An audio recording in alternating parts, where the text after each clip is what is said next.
Okay, hi everybody. My name is Richard.lesperance. I go by the name of my man Richard. Welcome to a better lifestyle. Today I have the pleasure to have Kevin Schaffman with me. Welcome, Kevin, to the podcast. Thanks for having me on. It's my pleasure. It's my pleasure. So Kevin is doing some great work in the real estate industry. So we'll be talking about that real estate and data. So talk to us about your journey because you built a portfolio and you combine data in your journey. So talk to us about that journey. How was it? Yeah, it started very corporate. I've spent the last 21 years in real estate across a variety of roles, but most of what I learned um, about gathering information and following a process I learned at my time at Morgan Stanley before my MBA, and then at EY and Deloitte when I was in consulting. And when I left that world 6 years ago, it was to become a software executive at a startup. And it's always been around real estate. But that company was formed to connect data from different places into one model so that you could leverage it and do work. And obviously, over the last 6 years in two software companies, the models have gotten smarter, they've gotten faster, they've gotten less expensive to build and deploy. So, as I've gone through that journey, I've decided, well, why shouldn't I build my own real estate portfolio on the side? And I've spent a while doing that. The portfolio is still small, but I'm trying to build it to a point where eventually it'll all just be passive income, and I won't have to have a day job. Okay. And how important, like which kind of data was important, like when you built your portfolio? Yeah, so at a high level, right, different data is going to be important depending on which property types your audience likes to invest in. I can tell you that the closer you are to a property physically, geographically, the more likely you can get information that's not public, right? Asymmetric information is usually the key to outperformance. So, um, a lot of the data that's available publicly, some of it free, might be around estimated property values. You'll get that from a local tax assessor. Transaction history. So, what types of sales have happened to either the property you're trying to buy or properties that are nearby that look similar. Lease comps. So, if you buy this property, if it's self-storage, what could you rent self-storage units for? If it's an apartment complex, what are normal lease rates for that type of bedroom bathroom combination? If it's a single tenant net lease retail building, what's the best brand to go into that building and how much would they be willing to pay per month? So sales transaction comps, lease comps, so you understand the rents. And then operating expense data is also good because at the end of the day, it's not just the revenue that matters, it's how much you're having to spend to service the revenue, all of your operating expenses. For those that are new to real estate, I imagine not many of your audience is new, but just in case, when you subtract, all of the revenue you're bringing in minus the operating expenses, you get to a net operating income. And most buildings, when they sell, when they transact, are going to be based on a multiple of that net operating income number. You'll hear that denoted as the cap rate. And so there's a bunch of other data that could influence what your revenue could be and what your costs could be. But at the end of the day, core net operating income metrics are what matter the most. Okay. Speaking of free data and buying data, Yeah. when we talk about buying data, what kind of data are we talking about? So depending on where you're investing, it could be very, very macro data. If you're a large institution and you're just betting on markets instead of individual properties. So you might, if you're thinking about should I invest in Montreal versus Toronto versus Vancouver or Miami versus Dallas versus LA, you're going to be looking more at macroeconomic data around demographic shifts. Where are people moving from and to, and what jobs are they taking, or what job markets are healthy in what areas of the country? As you go more local, the data changes to something that's going to have a more direct effect on the property you're thinking about buying. So think foot traffic information, weather risk, um, permitting and zoning information, because you don't want to just know um, what it would cost to buy the property you're thinking about buying and what it would cost to operate it. You also want to know what other buildings might be attempting to get approval permits or zoning changes because they might be looking to build a similar type of asset nearby you. And then that creates supply competition that could affect the rent you could collect from tenants in the market. In your journey, did you once or a few times disregard data and it was costly on your side? More than a few times. And sometimes that's not just data that you can pull publicly. That's data by directly visiting a property, getting on site to see the asset. Back in 2021, when I called it the go-go days, we were coming out of COVID. Interest rates were still extremely low. Venture capital markets were frothy. And so we had access to a large amount of capital if we wanted to go be aggressive and buy properties. And sometimes these people, they get into an arms race. And so they just look at the data. And if the data spits out a high score, they say, let's buy sight unseen. And I was part of an investor group that bought one small property using that method. And we didn't overpay, but at least according to the data that we had. But then we went and we walked the property unit by unit, and we noticed that the amount of electrical work, rework in the units we were going to have to do was significantly more than we had anticipated. Um, and so the cost to renovate each unit ended up being about 15% higher than we thought it was going to be, than we underwrote. Um, Luckily, the data also told us that interest rates were likely going to go higher. So instead of getting floating rate debt like everybody else was doing at the time because it was cheaper, we locked in fixed rate debt, which was a little bit more expensive at the time. But now, as we fast forward to 2026, it was the best decision we ever made. So that property made some mistakes operationally, but some really good call outs from a macro data perspective. It saved us from having to refinance the property or lose the property, but it will mean we probably end up returning less of a return to the other investors when we sell than we had originally thought we would get. So how important is data for the other asset class, like besides multifamily or commercial? Important for everything, right? To me, single family residential is just horizontal multifamily, right? If you're buying multiple homes in a neighborhood, that's just each one is a unit in a portfolio. So you're going to think of that in the same way. How could you attract a tenant? How could you maximize rents? How could you minimize operating costs to service those units? If you think about a retail building, a lot of that becomes important around corporate credit, right? How healthy are the commercial tenants that are inside those spaces? Are they growing? Are they franchising? Do they have popular brands and they're getting a lot of foot traffic into their spaces? And because most of those rents are still going to be base rent and it's set, but some of them might be percentage rent so that you're getting a percentage of the sales. In those cases, you really want someone who's growing and has a popular brand and is going to be getting more sales because that means more money to you. When it comes to an office building, you have to look at whether the underlying tenants that are renting the floors in your building, are they growing themselves? Are they consolidating their office space? Are they relocating where they can get incentives?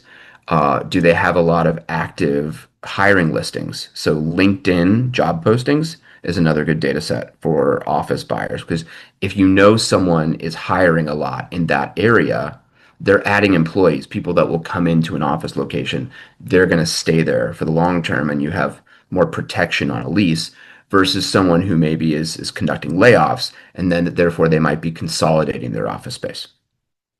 Okay. In a downturn, what other data is important? So that depends again on property type, but usually once you own a building and a tenant is in place, um, if you're experiencing a downturn, what you want to understand is what are the current lease agreements you have in place. So if it's an office lease, if the underlying tenants are still running a healthy business, it won't affect you that much. But if they're conducting layoffs, it's really bad. So again, hiring data in a downturn is really important. Who's choosing to invest during a downturn? Who's countercyclical? That's important data to know. Um, Also, what are spending habits, right? Are in a recession, are people slowing discretionary spending but keeping up necessity spending? And do you have retail tenants that are going to survive or even thrive in a downturn? So understanding those market cycles becomes really important if you're a landlord. What do you see, what mistakes you see people do in regards to that, in regards to data? So a lot of people think that data is king on its own, and that's usually incorrect. Data is very important. It can help you outperform, but so are relationships, right? If you don't have ongoing conversations with neighbors or with local city council, you might not be prepared for some ordinance that's coming down the pipe and might make operating your building more complicated. So some of those local relationships become extremely important, especially in a chaotic market, right? If interest rates are changing or a recession is happening, those local relationships are really important, especially if you are as a tenant saying, let's buckle down. I don't want to lay off anybody. I want to keep all my employees. But in order to do that, I might need a delay on property tax payments, or I'm trying to get this rezoning through so that I can repurpose some of the space of my building for a use that will thrive in a recession that didn't in an upmarket, stuff like that. Um, People might say like real estate brokers have all the data. What's the difference between the data that the real estate broker has and the other data? So most information that a real estate broker is going to have is going to be highly localized and anecdotal. So the hard part is standardization and consistency across the entire market when you work with a broker. So they're going to have the good thing about working with brokers is they're probably going to have some proprietary information due to their existing relationships. So getting that data from them is extremely helpful. The hard part is if you're working with multiple brokers that work at multiple firms, they probably don't all think of the definition of unit or suite as the same, or what constitutes a property, or even how they might define economic occupancy, right? So you're going to get all this data from, say, three different brokers and three different firms. And if you don't triangulate it and standardize it, you might misinterpret some of the information that you're getting from one or multiple brokers. And then that might lead you down to either make a hasty bad decision or it might scare you away from what could have been a good decision. So the key to data from brokers is just making sure you as an investor or an owner have a standard definition or measurement metrics you're adhering to that you can then standardize across these sources of information. How are you applying AI? A lot more than 2 years ago when I used to put queries in and it would hallucinate and it was like a joke. Today, AI is well, there's kind of three buckets. When we're looking for potential deals, AI is great for research. So I don't know the whole makeup of your audience, but let's just say you're getting marketing circulars or operating memoranda from brokers, and you need to quickly determine, is this property worth me diving deeper and doing real due diligence? AI is great for that because you can prompt an LLM model to say, like, here is my buy box. I'm looking for buildings built in this time range. renovated in this time range, minimum number or maximum number of square feet or units or current net operating income. Um, you set those parameters in your buy box, and then anytime someone emails an opportunity to you, the AI will just read the particulars and say, yep, worth moving forward and looking for more, or no, not at this time, and here's a pre-canned response email I can send to that person saying this opportunity isn't perfect for us and here's why. So then each of those sources that sends you information gets smarter on the deals that they send you. That's a great initial use of AI. Another great use of AI when you own a building and you're dealing with tenants is for initial high level communication. So having an AI chatbot communicate with those tenants, if they submit a work order, understanding what that work order needs to be, how time sensitive is it affecting your tenant from actually doing work, or is it just an annoyance? And then how much revenue is that tenant paying you? So then AI will help you as requests come in, stack rank which requests are most important to address right now, this hour, versus maybe you have a day, or maybe it can wait till next week. So that's another great use of AI. There's tons of other uses, but those are the two I've found myself using the most. Talk to us about Cherry. Yeah, so Cherry is a real estate data warehouse. Basically, what we do is collect and connect any piece of data that you as a company might be using to run your real estate business. So depending on your audience, how big their companies are, as you get bigger, as your assets grow bigger, you'll likely have one system that's handling all of your accounting needs and your financial reporting out to auditors and tax collectors and investors and partners. But then you might have a separate system that's tracking how you market your properties and get people in to do tours and then take leases. So that lead to lease workflow, a lot of people will just use a generalized CRM to do that. Then there might be another tool or just set of Excel spreadsheets that you're using during construction to handle the draws and the vendor requests and the payments and the collections. Um, so because this data gets spread apart in a bunch of different systems, the people that are using those tools, they have different jobs, therefore they enter data in different ways.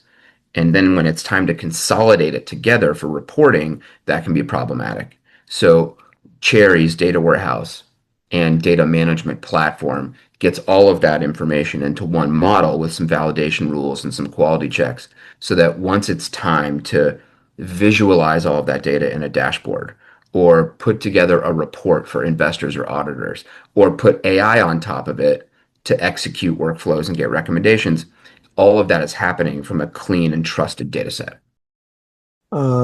Real estate has become a little bit like very sophisticated over the years in regards Yeah. to approaching deals. So it's not the same as before.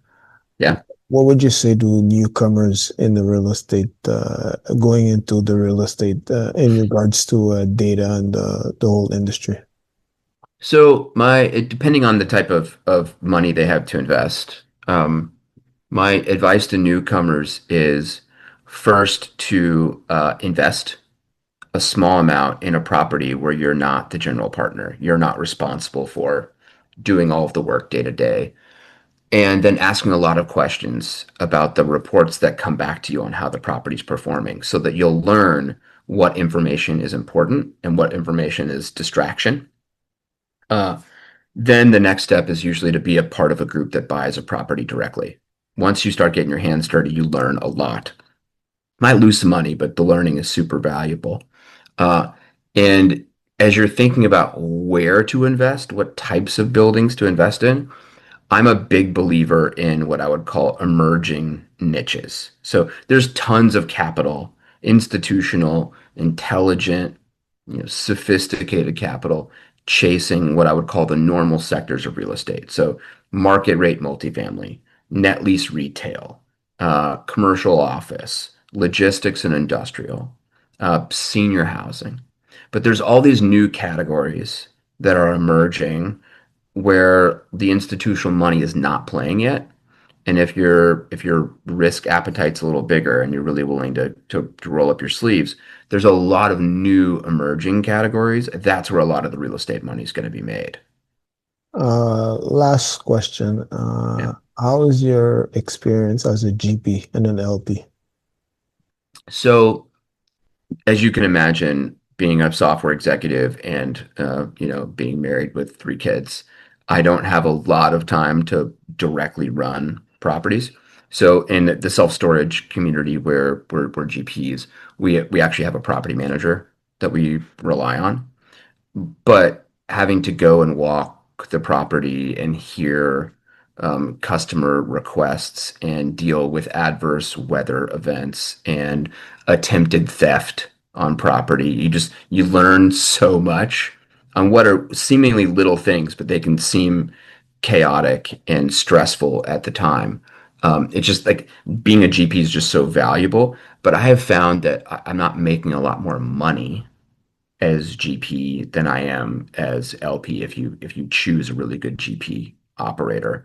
That may just be because my portfolio is so small and I have a full-time day job. Like if I just went all in to real estate operations and didn't do anything else, I'm sure I could find a lot more lucrative investments and learn more. But this is the path that I've chosen.